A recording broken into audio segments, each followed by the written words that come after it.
Thank you, Mr. President. I want to take this opportunity, well, first of all, I should say that this resolution is to nominate Andrea Stewart-Cousins to continue as our temporary President and Majority Leader of the State Senate.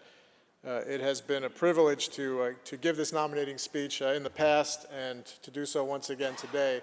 And I want to give our members, some of us have been here quite some time, some are brand new, but I want to give everyone a sense of the history that we are living here in the State Senate. This is an esteemed body. It's been around a couple hundred years, and yet we are in this body at a time of unprecedented achievement and change. And that all comes down to the woman who has served as our leader for the last 4 years, and I will nominate to continue for another 2. And let me give you some context to all of that. It was a little over 10 years ago, Andrea Stewart-Cousins became the first ever leader of a conference when we were in the minority. You can imagine, in the state of New York, there has never been a female leader of a conference, assembly or Senate, by the way, until Andrea Stewart-Cousins became the Democratic leader in 2012, I guess it was, end of 2012. 4 years ago, she became the first ever woman to lead a legislative body in New York state history when we took the majority in 2019. 2 years ago, we'll take it out of just the gender achievements, but 2 years ago, she became the first leader ever to lead a supermajority in the state Senate in New York's history. And after the vote today, she will be the first ever leader to preside over the re-election of a supermajority in state Senate history in New York. That is quite something. That has never happened in the couple of centuries of the existence of this body. Unless you think these achievements are just breaking the ceilings that she's broken, there are real consequences for the people of this state and real benefits for the people of this state that we have enacted in those 4 years. Just to name the highlights, and this may take a little bit because there are so many.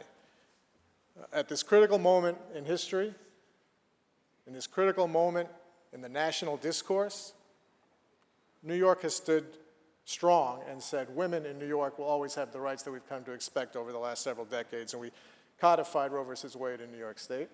We're in the process of enshrining it in the Constitution. We have passed gun laws to protect the people in this state from the violence that has plagued our nation. We have enacted voting reforms, including automatic voter registration and Senator Meyer's John Lewis Voting Rights Act here in New York. We passed gender, we banned conversion therapy, we abolished the gay and trans panic defense, we repealed the walking while trans crimes. We enacted the Child Victims Act, and we followed it up by enacting the Adult Victims Act.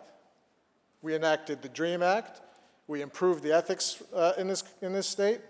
We enacted the Green Light Law. We combated wage discrimination. We expanded the Equal Rights Amendment. We protected farm workers. We protected tenants more so than they've ever been protected in state history.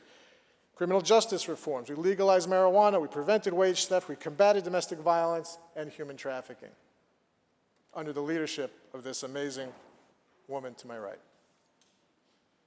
You think I'm done? I'm not done. Let's talk about how the resources of this state are allocated. We have fully funded foundation aid to provide a good education for our children. We have taken steps to provide universal child care in this state. Pre-K statewide we are moving towards.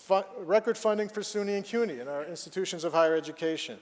Working on even more for the MTA, but we enacted significant funding to help the MTA's capital plan be enacted.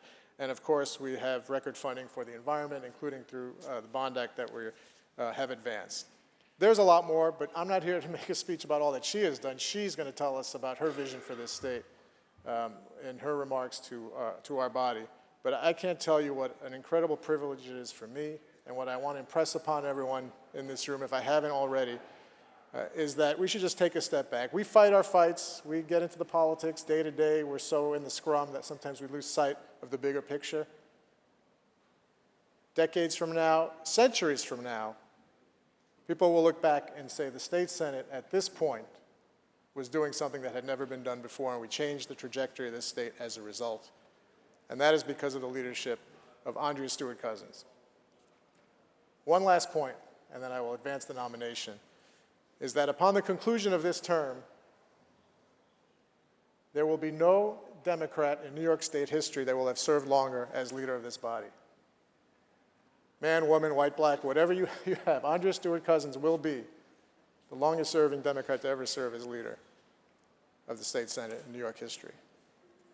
I move, my colleagues, that we let her continue that job, let her continue leading us the way she has, and let her continue making history for all of us and for the people of this state. Thank you, Mr. President.